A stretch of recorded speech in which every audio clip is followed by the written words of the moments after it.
안녕하세요. 닥터 주디 피부과 전문의예요. 여기 시중에 파는 수분 크림 두 개가 있어요. 화장품 A는 냄새가 별로예요. 약간 황약품 냄새가 나요. 화장품 B는 향이 좋아요. 그런데 홍조 피부에서는 어떤 화장품이 더 좋을까요? 이번 영상을 약 5분 정도만 끝까지 보시면 홍조 피부의 화장품 고르는 방법과 홍조 피부의 나쁜 화장품 성분을 알 수 있으실 거예요. 이번 영상은 제가 저번에 올린 홍조 피부가 절대로 하면 안 되는 스킨케어 영상과 홍조 피부 각질 제거할까요? 라는 영상 두 개에 이어지는 홍조 시리즈예요. 그 두 영상 못 보셨던 분들은 제가 영상 마지막에 링크 걸어놓을 테니까 꼭 참고하도록 하세요. 먼저 홍조 피부의 좋은 성분에는 다음과 같은 것들이 있어요. 화장품 관심 없으신 남자분들은 무슨 외국어 같으시죠? 모르셔도 돼요. 닥터 주디 구독만 하시면 나중에 저절로 알게 되실 거예요. 그런데 문제는 이렇게 홍조 피부에 좋다는 성분은 대부분의 화장품에 많이 들어있어요. 그런데 홍조는 민감성 피부잖아요. 그렇기 때문에 이런 좋다는 성분이 많은 화장품보다 나쁜 성분이 없거나 최소한으로 들어있는 화장품이 더 좋아요. 항상 그런 건 아니지만 보통 비싼 백화점 화장품일 경우에 이런 성분의 개수가 많은 경우가 보통이에요. 검증되지 않은 식물성 추출물의 개수가 너무 많고 특히 향료가 들어가 있죠. 수입 화장품이 가격이 비싼 이유 중 하나는 대부분 이런 향료 때문이라고 해요. 그런데 민감성 피부인 홍조 피부에서는 이런 검증되지 않은 식물성 추출물이나 향료 성분은 좋지 않아요. 이제 하나씩 자세히 살펴볼게요. 화장품의 냄새를 이렇게 맡아봤을 때 향이 너무 강한 제품은 홍조 피부에는 자극이 될 수 있어요. 화장품 알러지 반응을 가장 많이 일으키는 화장품 성분 중 하나가 바로 향료라는 사실 알고 계셨나요?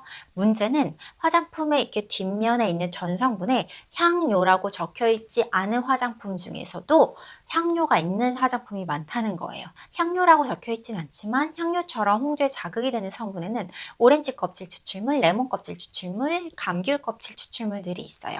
이런 화장품들을 향을 맡아보면 보통 오렌지 향이나 이제 레몬 향처럼 좋은 향이 나겠지만 홍조 피부에는 더 민감하게 반응할 수 있어요. 보통 비싼 유기농 화장품이나 천연 화장품에 이런 성분들이 은근 많아요. 비싼 화장품 중에 유럽에서 이렇게 바다 건너 화장품을 보면 리모는 리날롤이라는 성분이 바로 그 향료 성분 중에 하나예요. 그런 화장품 이렇게 냄새를 맡으면 오렌지향, 라임향 같은 시트러스계의 향이 날 거예요. 근데 역시 홍조를 악화시킬 수 있으니까 홍조에서는 피하시는 게 좋아요. 그럼 식물성 추출물은 어떨까요? 모든 식물성 추출물이 다 홍조 피부에 안 좋다는 뜻은 아니에요. 문제는 과학적으로 입증되지 않은 식물성 추출물은 홍조를 악화시킬 수 있다는 뜻이죠. 과학적으로 입증된 식물성 추출물에는 녹차에서 추출된 폴리페놀이라는 성분이 있는데 이건 항산화제의 일종으로서 피부에 염증을 가라앉혀주기 때문에 홍조 피부에는 도움이 돼요. 하지만 대다수의 식물성 추출물은 이렇게 과학적으로 효과가 입증되지 않았어요.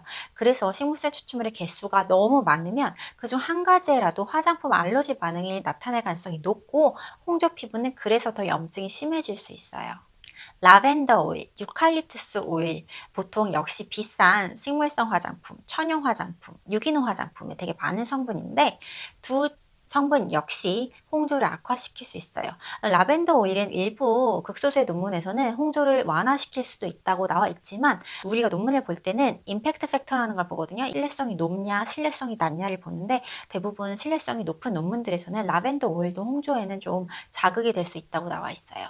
다 그런 건 아니지만 보통 비싼 이제 수입 화장품이나 백화점 화장품 그리고 유기농 화장품이나 천연 화장품에는 이런 식물성 추출물이 그 컨셉인 경우가 많기 때문에 그렇지 않은 화장품보다 식물성 추출물의 개수가 많아요. 그래서 오히려 홍조 피부에는 더 안 좋을 수 있다는 거는 좀 알고 계세요. 그래서 저도 예전에 포인트 때문에 어쩔 수 없이 그 포인트를 써야 돼서 되게 비싼 유럽 화장품을 샀는데 향이 너무 좋은 거예요. 근데 문제는 그걸 계속 바르다 보니까 피부가 빨개지고 막 가렵고 따가운 화장품 알러지 반응이 생기더라고요. 그래서 아무리 비싼 화장품을 여러분이 공짜로 받아도 내가 민감성 피부거나 아니면 홍조 피부이신 분들은 피부 튼튼한 친구분한테 주시거나 아니면 손바닥이나 발바닥에 바르세요. 여기는 피부가 두꺼워서 알러지 반응이 잘 안 생기거든요. 그럼 아까 질문에 대한 답을 드릴게요. 화장품 A와 B 모두 향료 성분은 없어요. 그래서 시중에 대부분에 파는 화장품보다는 순한 화장품들이죠. 그런데 화장품 A는 향이 되게 나쁘다고 말씀드렸죠. 화장품 B는 향이 좋고요. 화장품 B는 향료가 없지만 대신에 라벤더 오일과 오렌지 오일이 들어가 있어서 향이 좋은 거예요. 그렇기 때문에 홍조 피부에서는 향이 나쁘지만 향료 성분이 없고 이런 라벤더 오일이나 오렌지 오일 추출물들이 없는 화장품 A가 화장품 B보다는 더 안전한 화장품이 되는 거죠. 그런데 이 못생긴 튜브에 있는 화장품 C를 볼게요. 여기도 역시 화장품에 많이 들어가 있는 향료와 식물성 추출물이 없어요. 하지만 화장품 C가 화장품 A보다 성분의 개수가 적어요. 나중에 또 업로드할 영상에서 말씀드리겠지만 홍조 피부에서는 이렇게 화장품 성분이 적은 게 화장품 성분이 많은 것보다는 역시 더 순하고 안전해요. 지금까지 홍조 피부에서 화장품 고르는 방법과 나쁜 성분에 대해 알아보았어요. 제가 저번에 올린 영상에서 홍조 피부에서는 각질 제거 화장품 필요 없다고 말씀드렸는데 그럼 홍조 피부에서는 어떤 화장품 사야 하는지 궁금해 하시는 분 계시죠? 홍조 피부에서 무조건 사야 될 기초 화장품은 딱 2개뿐이에요. 제가 인스타그램을 3일 전에 오픈했는데 제 인스타그램에 놀러 오시면 앞으로 업로드될 유튜브 영상 주제를 미리 보실 수 있어요. 그리고 우리 닥터주디 구독자분들께서 또 보고 싶은 영상 주제 있으시면은 이제 유튜브 말고 인스타그램에 와서 댓글로 적어주시면 제가 더 보기 편할 것 같아요. 유튜브는 좀 댓글 보기가 어렵거든요. 그리고 제가 어떤 화장품 쓰는지 어떤 스킨케어를 하는지와 제가 지금 유튜브를 위해서 테스트하고 있는 화장품들이 어떤 건지 보고 싶으신 분들도 오시면 좋은데 제가 오픈한 지 3일밖에 안 돼서 아직 사진 개수는 많지 않고요. 아직 인스타그램 하는 법을 잘 몰라요. 그래서 다음에 업로드될 홍조 선크림, 홍조 수분크림 영상에서 홍조 피부에 좋은 성분이 어떤 건지 더 자세하게 설명드릴게요. 도움이 되셨다면 구독 버튼 꼭 눌러주시고요. 그 구독 버튼 옆에 종 모양 버튼도 눌러주셔야지 제가 영상을 올리면 바로 알람을 받아보실 수 있어요.